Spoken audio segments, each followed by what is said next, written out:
Lucas capítulo 13,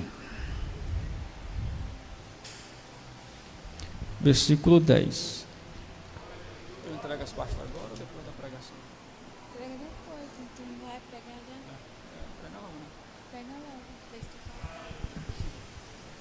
Diz-nos assim: e ensinava no sábado em uma das sinagogas. Versículo 10, todos nós, no 3, 1, 2, 3.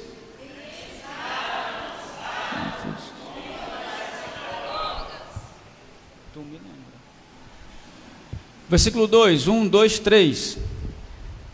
Versículo 11, 1, 2, 3.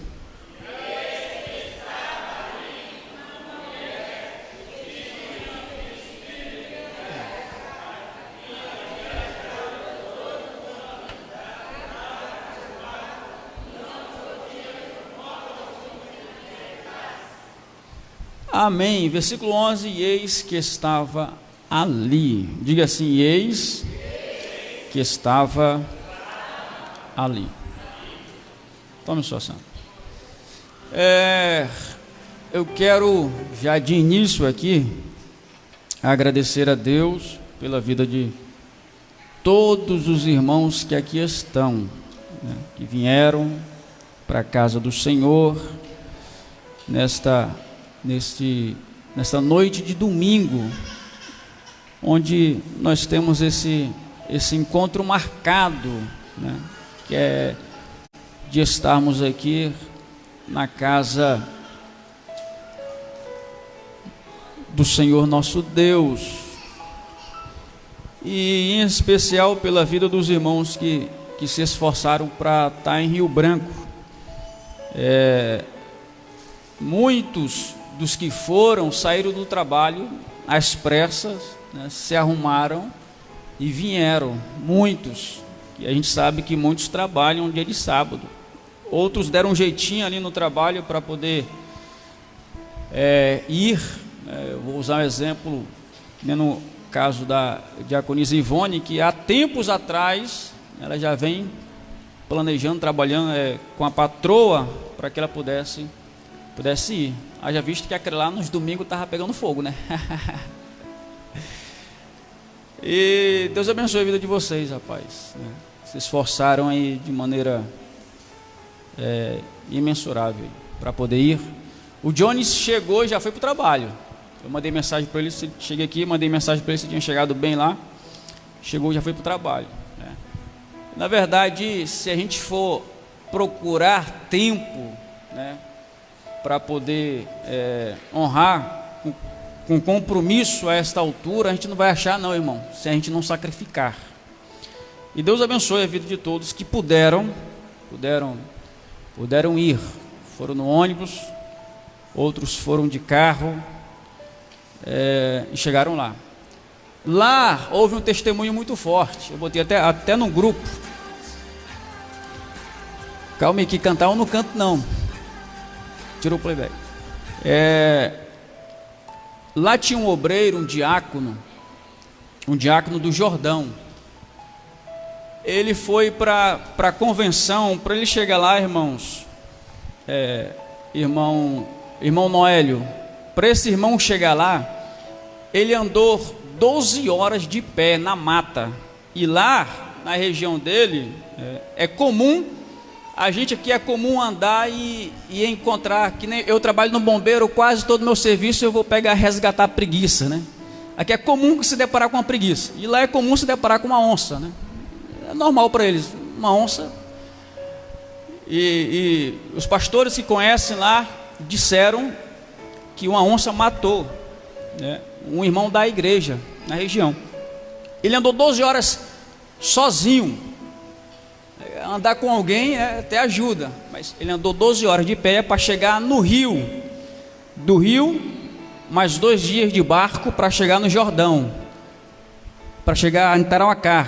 Em Tarauacá, mais quase 12 horas 8 horas de carro, né? A estrada está mais ou menos.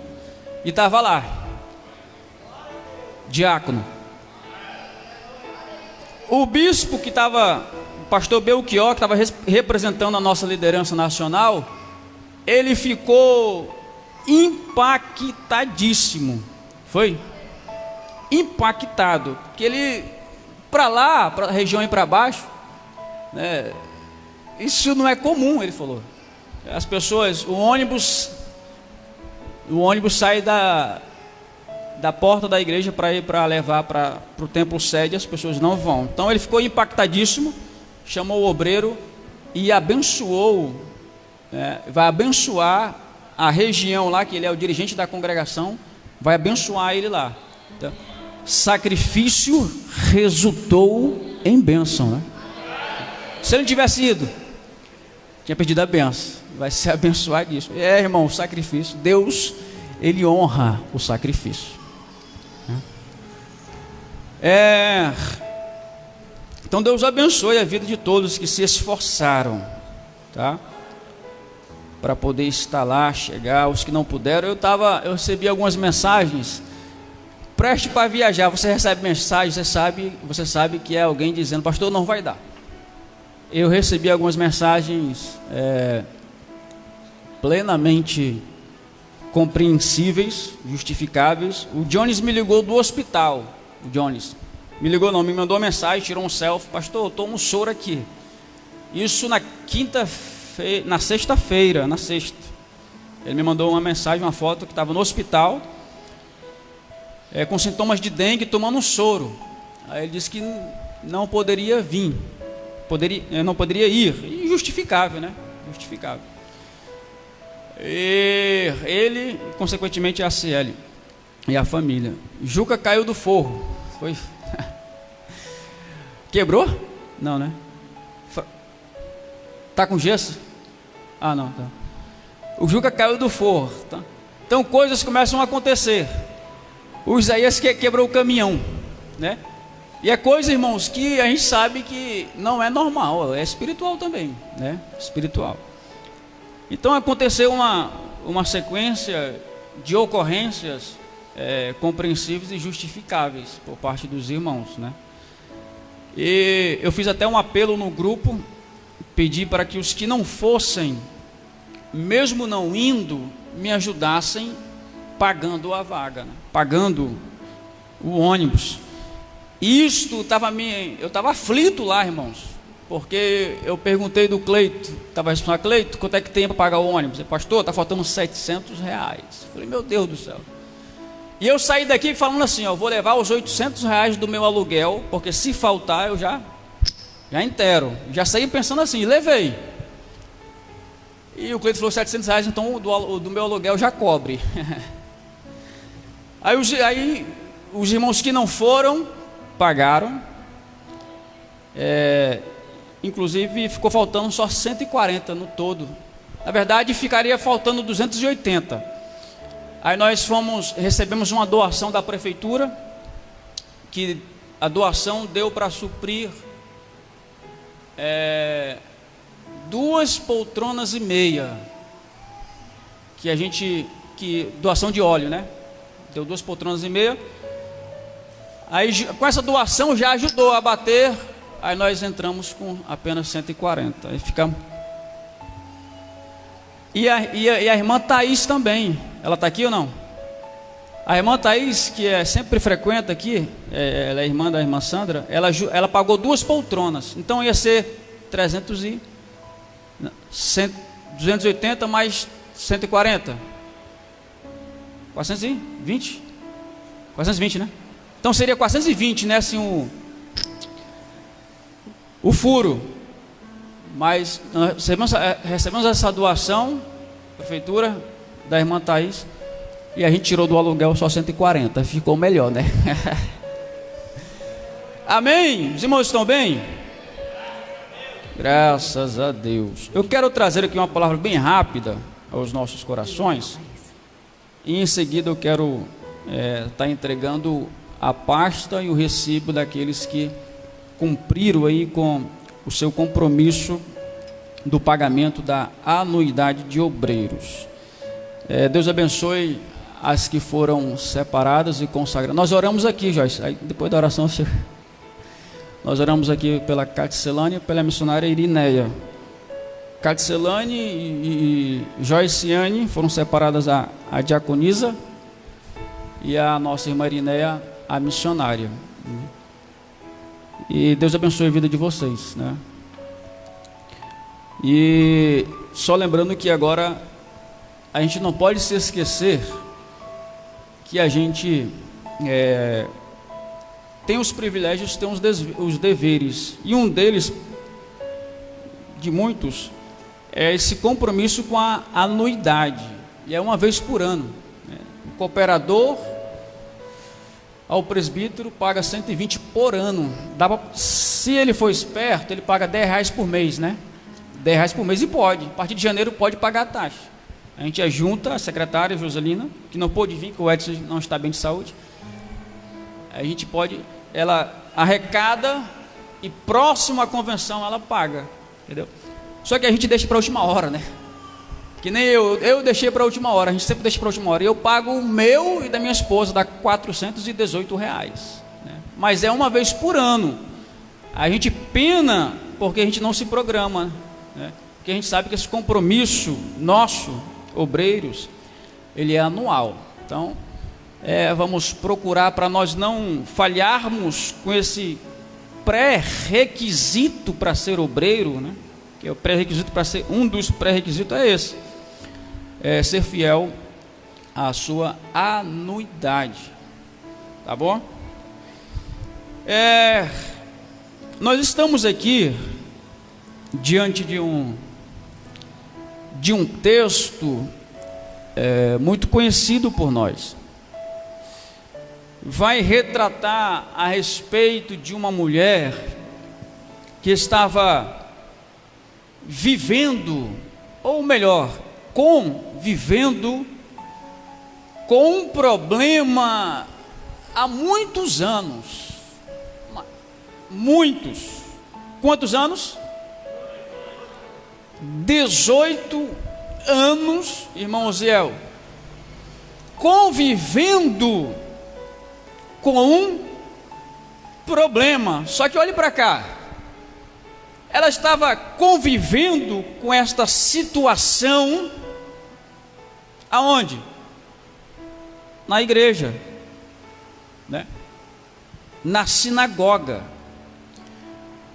Nós vamos olhar aqui de uma perspectiva neste texto, não a mais comum, né? Pelo qual a maioria das pessoas tem ao se aproximarem de Deus. E qual é essa característica, pastor, que as pessoas têm?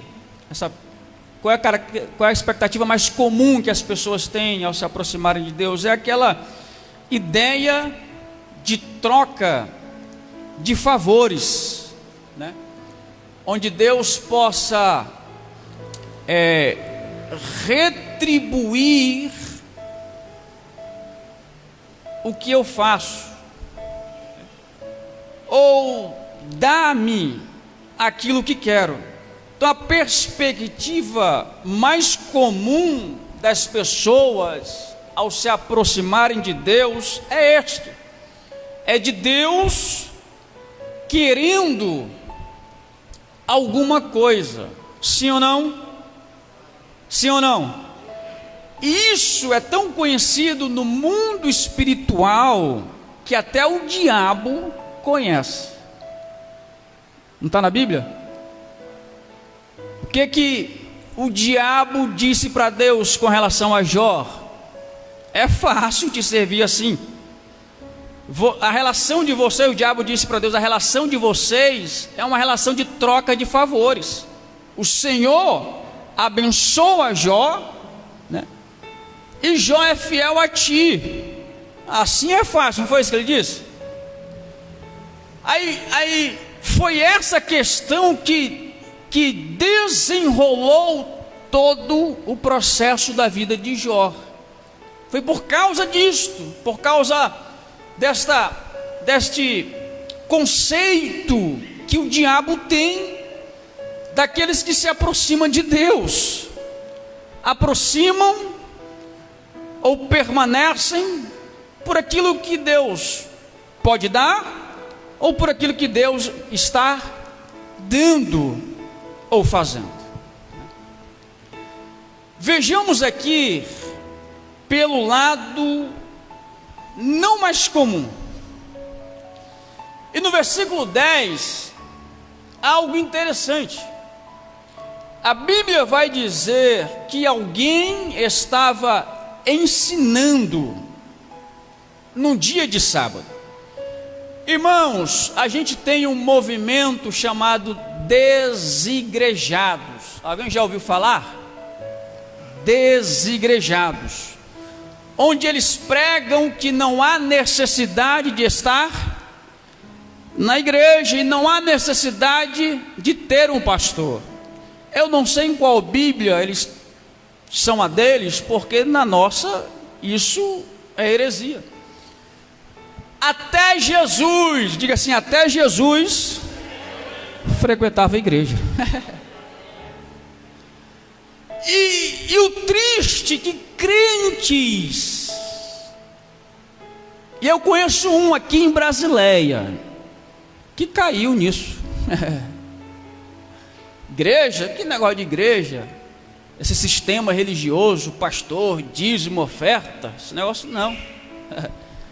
E Jesus está mostrando, e nos evangelhos a gente vê, Jesus era frequentador de igrejas, que na época eram as sinagogas. Sinagogas foram criadas no exílio babilônico, porque eles não tinham onde adorar, não tinham templo. Eles criaram as sinagogas para se reunir, adorar a Deus e aprender da Torá, da lei. Diga assim, eu sou igrejeiro. Tem um desigrejado, então nós somos o igrejeiro. Assim como Jesus, né? Amém? Assim como Jesus. Ô glória! O glória do irmão Noélio chega arrupiou aqui o meu cabelo aqui atrás. E o interessante, lá está Jesus ensinando na igreja. Ele ensinava fora e também ensinava dentro. E quem participava dos ensinamentos dele na sinagoga? Quem estava dentro dela. E o texto, o versículo 10 vai dizer assim, que ele ensinava em uma, diga assim, em uma das, diga uma das. Quando Lucas está dizendo isto aqui, ele deixa claro para nós, né, de maneira bem explícita, de maneira bem clara, ele deixa óbvio que naquele lugar tinha mais de uma sinagoga. Jesus estava em uma das. Haviam outras, sim ou não? Sim ou não? Sim. Haviam outras, mas ele resolveu estar nessa. Irmãos, Jesus erra de endereço. Chega, arrupiou aqui a minha. O CEP aqui de Brasileia é 6993200, não é isso? Epitaçolândia 6993400. Jesus, ele tem o seu CEP, o seu endereço. Jesus jamais vai te errar.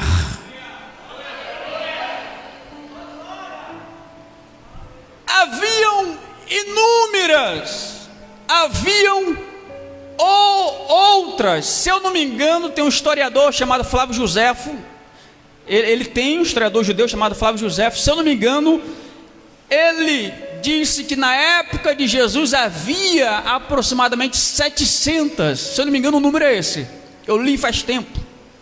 700 sinagogas. E Jesus está em uma delas e estar em si, ele está ensinando em uma destas. E é óbvio, irmãos, que não por coincidência, né? Porque nós que somos cristãos, nós não andamos por vista, mas por fé. Tem um hino que diz assim: eu não vivo pela vista, não. É assim? Eu vivo pela fé, irmão. Deus proverá. É isso, é? Nós, já dá para gravar, não? Nós que não vivemos por vistas somente, mas por fé, principalmente, nós sabemos que não tem coincidência, existe cristocidência. Jesus não está nesta vendo inúmeras por acaso. Ele não está justamente na sinagoga, nesta congregação, nesta igreja, ensinando por acaso, não. Não foi a força da emoção, ou por ser aqui estar mais perto que ali ele foi. Sabe por que ele estava ali? Alguém sabe? Sabe por que Jesus escolheu essa sinagoga?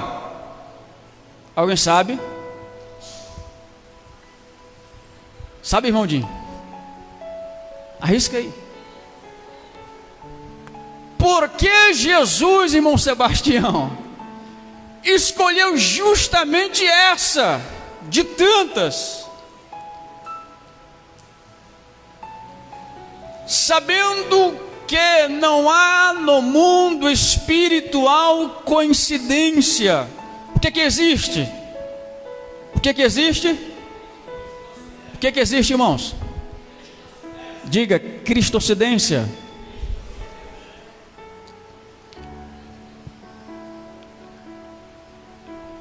É Cristo no centro, no controle de todas as coisas. Talvez poderia haver uma sinagoga mais perto, mais próxima para ele ir, uma mais bonita, mais arrumada, com crentes mais perfeitos, né? Mas ele resolveu ir justamente neste sábado, ensinar. E por que ele foi para esta sinagoga? Sabe por quê? Porque ali estava uma mulher com problema. Há 18 anos. Aleluia.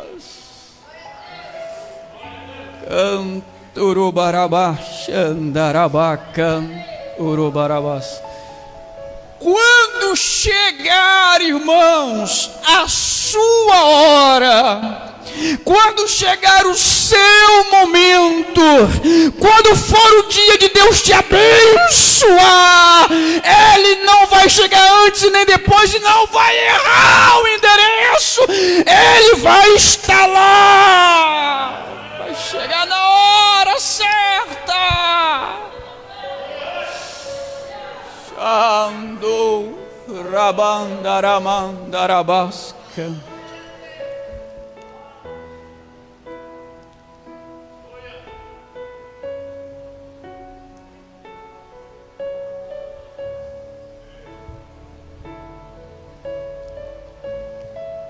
Aleluias. Eu tinha muita coisa para falar. Isso que eu falei no início não estava no script, mas eu vou encerrar que tem muita gente cansada. Diga assim: quando chegar a minha vez,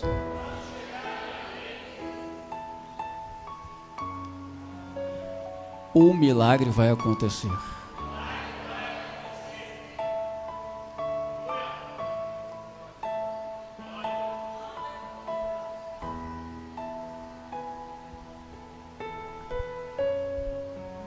Escute. Mas existe aqui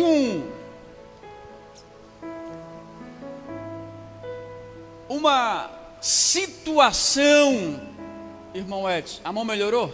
A mão mais ou menos. Vamos botar essa mão para funcionar, cara. Essa mão para... Existe uma situação peculiar aqui. Diga assim: Jesus estava lá.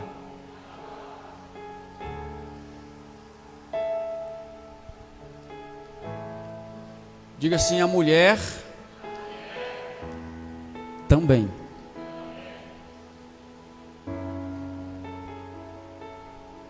$18.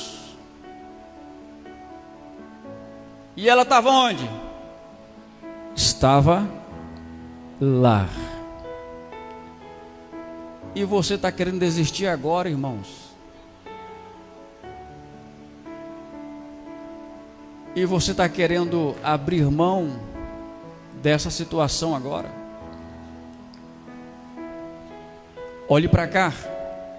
Pode deixar ela aí, deixa ela que ela... Deixa ela à vontade aí.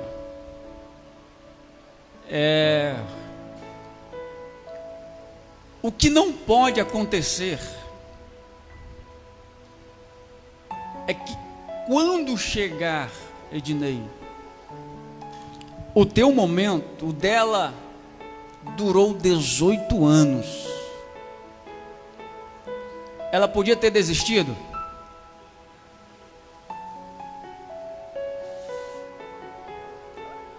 Sim ou não?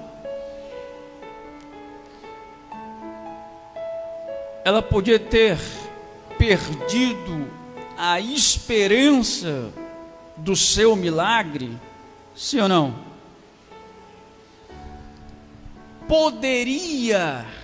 Poderia acontecer aqui algo em que Jesus, estando ali, não a encontrasse. Podia acontecer, sim ou não? Podia. Só que aquela mulher, apesar dos pesares, apesar do que ela estava passando, sofrendo, ela permaneceu. Você entendeu, irmão? Ela permaneceu. Muitas das vezes, ou quase todas as vezes, não é que ele não faz ou não quer fazer, é que nós não permanecemos.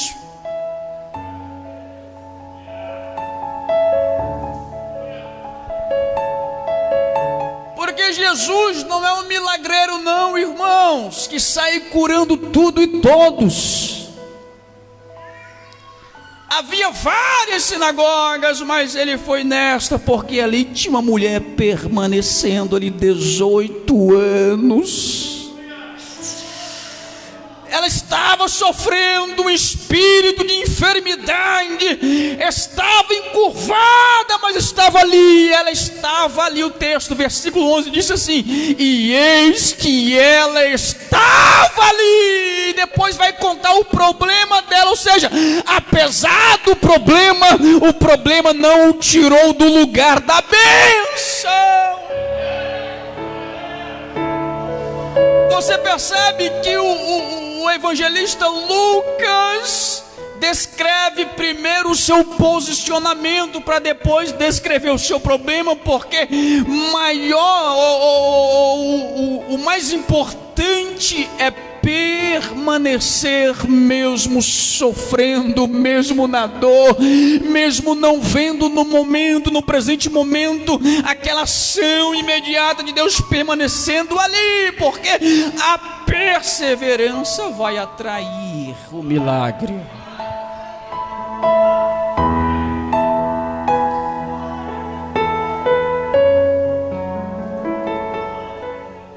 Diga para quem está do seu lado aí, diga assim: e você está disposto a permanecer aqui?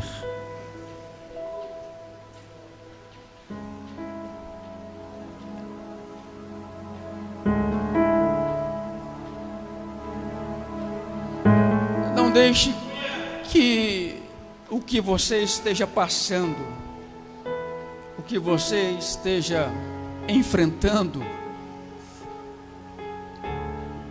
na família, no casamento, em qualquer área da sua vida, com você mesmo, não deixe que isto te tire daqui, porque quando ele chegar, as sinagogas, elas havia uma cadeira principal. Mateus vai dizer que é a cadeira de Moisés, Mateus 23, se eu não me engano. E os bancos era meio que circular. Essa cadeira de quem pregava ficava quase no centro, em cima de uma plataforma, e Jesus estava ali, sentado naquela cadeira de Moisés, e a Bíblia diz que ele estava ensinando. Diga assim: Jesus estava lá, ele estava lá. Só que para que algo acontecesse, quem deveria estar lá? A mulher. Ei, olhe para cá. Kemily Santos. Fica tranquilo, o hino lá, o pedaço. Como é que é o nome? Como é que é o hino? O pedaço do hino. Tá doendo, mas tá. Sabe cantar, James? Vem cá. Vem cá, porque Jesus está na cadeira de Moisés, e nós sabemos que todo culto tem um louvor, né? Escute, irmãos, não percam o fio da meada. Irmão Dilo, detalhe, olhe para cá. Esta mulher, ela não ficava à distância da vista de Jesus, pelo problema que ela enfrentava, irmão Sebastião. Ela ficava em um compartimento afastado, o lugar das pessoas que sofriam de doenças. E Jesus estava lá. Pode pegar o microfone aí. Tem? Pode ser. Não, pode cantar todo. Jesus estava lá. Aí Jesus está dizendo assim: vamos ouvir a irmã Gemilis cantar um hino. E a mulher estava lá. Ela não via Jesus, Jesus não a via, ela participava ouvindo. Ei, crente, Jesus te conhece, viu? Jesus sabe o que você está passando. Mesmo não te vendo, Ele conhece.